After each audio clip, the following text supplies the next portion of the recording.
Masyarakat Indonesia umumnya hanya mengetahui keberadaan orang-orang Jepang di Nusantara pada masa penjajahan Jepang di Indonesia dari tahun 1942 hingga 1945. Padahal, apabila dilihat dari beberapa catatan sejarah, orang Jepang sudah menginjakan kaki di Nusantara jauh sebelum periode yang dikenal sebagai masa penjajahan Jepang.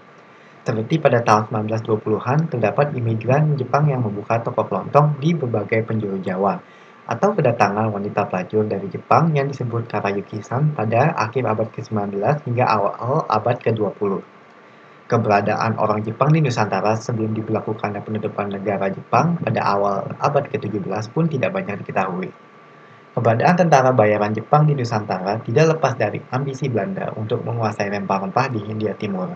VOC diberi hak untuk membangun angkatan perang mereka sendiri. Tentara-tentara mereka terdiri atas orang-orang Eropa dan orang-orang Asia yang direkrut di pos perdagangan mereka, termasuk orang-orang Jepang.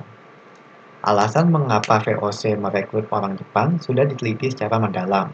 Namun belum banyak diketahui alasan dari sisi orang Jepang sendiri bersedia untuk menjadi tentara bayaran VOC.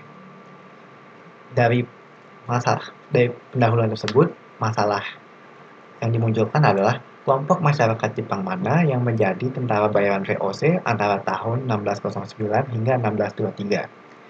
Penelitian ini menggunakan eksklusi sosial sebagai landasan teorinya. Penelitian ini ditulis menggunakan metode deskriptif analitik. Pada beberapa dekade awal keberadaan VOC di Nusantara, VOC merupakan kekuatan militer yang terbatas. Tulo menemukan pada tahun 1613 hanya ada 600 prajurit saja yang tersebar di seluruh penjuru Asia.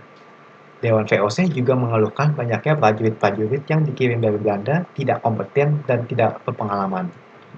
Selain itu, terdapat kesulitan menambah angkatan perang dari Eropa karena perjalanan dari Eropa memakan waktu yang lama dan perjalanan seringkali memakan korban. Dengan mempertimbangkan faktor-faktor tersebut, maka menjaring orang-orang Asia untuk bertempur di bawah komando orang Belanda menjadi strategi pembangunan angkatan bersenjata VOC. Salah satu pilihannya ialah merekrut tentara bayaran Jepang di Hirado dan Nagasaki. Dalam proses perekrutan orang Jepang sebagai tentara bayaran, VOC menggunakan kontrak yang mengikat pada rekrut dan keluarganya sebagai jaminan. Kontrak tersebut berlaku selama 3 tahun. Surat kontrak antara para rekrut dengan VOC menunjukkan bukti keberadaan tentara bayaran Jepang di bawah VOC dan juga memberi petunjuk terhadap latar belakang orang-orang Jepang yang menjadi tentara bayaran di bawah VOC. Dalam insiden yang dikenal sebagai insiden Amboina pada tahun 1623, sejumlah tentara bayaran yang ditempatkan di Amboina diadili oleh Belanda karena diduga bersekongkol dengan tentara Inggris yang juga berada di sana. Dalam dokumen yang hukum dimiliki Belanda, ditemukan nama-nama orang Jepang yang terlibat. Keberadaan kelas samurai dalam kontingen tentara bayaran Jepang yang direkrut VOC dapat diidentifikasi melalui dua temuan, yaitu nama Kusunoki Ichiemon dan kejadian pemenggalan orang kaya di Banda yang dikutip oleh Leuk. Nama Kusunoki Ichiemon kemungkinan besar merupakan penulisan bahasa Belanda dari Kusunoki Ichiemon. Hal yang harus diperhatikan dari nama ini ialah adanya nama keluarga atau klan. Mengutip Chapman dan Cognes, sejak zaman Kamakura hingga akhir Tokugawa, penggunaan nama klan terbatas pada kelas bushi atau samurai saja. Hal ini menunjukkan bahwa Kusunoki Ichiemon merupakan seorang samurai yang berasal dari klan Kusunoki. Temuan kedua mengenai keberadaan kelas samurai dalam kontingen tentara bayaran Jepang ditemukan dalam kejadian pembantaian orang kaya di Banda tahun 1621, di mana tentara Jepang diperintahkan untuk menggunakan pedang mereka yang tajam untuk memenggal orang-orang kaya. Aksi pemenggalan yang kejam ini menunjukkan bahwa sejumlah tentara bayaran Jepang membawa pedang mereka ketika mereka menjadi tentara bayaran VOC. Pada awal Keshogunan Tokugawa, pengukuhan kelas samurai berdampak pada kepemilikan pedang.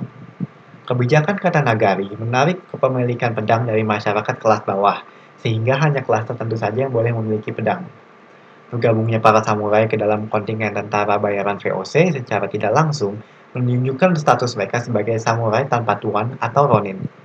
Pengukuhan kelas samurai oleh Hideyoshi yang kemudian dilanjutkan oleh Tokugawa Ieyasu mempersulit para ronin untuk mencari mata pencaharian di luar pekerjaan samurai. Mereka harus memilih antara menjaga statusnya sebagai samurai namun harus hidup dalam kemiskinan atau mencari pekerjaan seperti menjadi petani atau pengrajin namun harus merelakan pedang mereka. Sebelum pertempuran Sekigahara terjadi, diperkirakan sudah ada 150.000 penganut agama Katolik di Jepang dan menjadi 2 kali lipat pada tahun 1600. Sebagian besar dari mereka merupakan penduduk Kyushu. Di antara orang-orang Katolik yang menjadi tentara bayaran, terdapat kemungkinan bahwa beberapa dari mereka merupakan Ronin. Diketahui sekitar 60.000 Ronin beragama Katolik terlibat dalam pertahanan kastil Osaka pada tahun 1614 hingga 1615. Keberadaan orang-orang Katolik dalam kontingen tentara bayaran VOC dapat dikaitkan dengan sikap Shogunan Tokugawa terhadap umat Katolik. Sejak tahun 1614, pemerintahan Tokugawa telah melakukan persekusi besar-besaran terhadap umat Katolik, dari misionaris hingga para daimyo.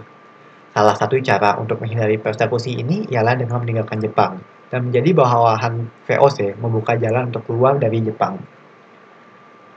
Wako disebut juga sebagai Wako merupakan bajak laut yang beroperasi di pesisir Cina dan Korea. Sejumlah dekrit yang dikeluarkan oleh Keshogunan Jepang menekan jauh aktivitas bajak laut Jepang, sehingga sejumlah bajak laut yang sumber mata pencahariannya berasal dari aktivitas bajak laut harus mencari mata pencaharian lain. Aktivitas Wako yang surut pada satu dekade awal abad ke-17 bersinggungan dengan kemunculan pertama tentara bayaran Jepang di bawah VOC.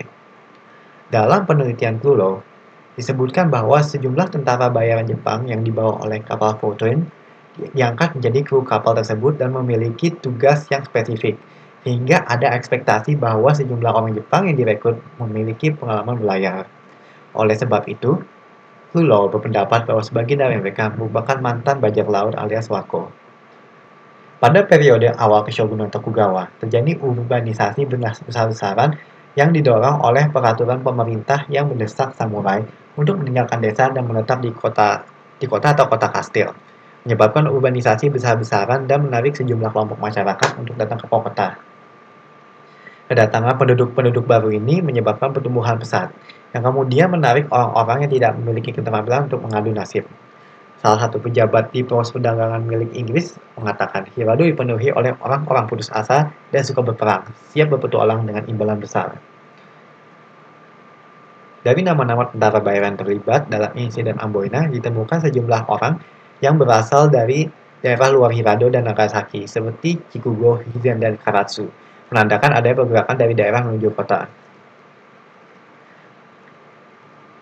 Dari pemaparan di atas, terdapat benang merah yang menghubungkan kemunculan sejumlah individu yang bersedia menjadi tentara bayaran VOC, yaitu mereka merupakan bagian dari kelompok masyarakat yang termarginalisasi.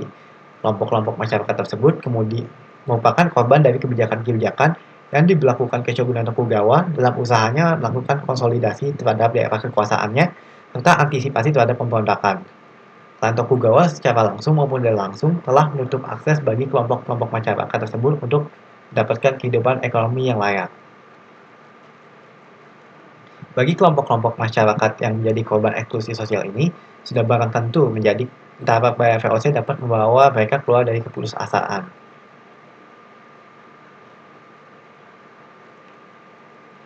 Dari pembahasan yang telah dilakukan, dapat disimpulkan bahwa individu-individu yang direkrut oleh tentara bayar VOC muncul dari sejumlah kelompok masyarakat yang mengalami eksklusi sosial, melalui nama-nama yang muncul dalam kontrak yang dilakukan oleh antara tentara bayaran Jepang dan VOC, serta fenomena-fenomena masyarakat yang bersinggungan dengan masa perekrutan.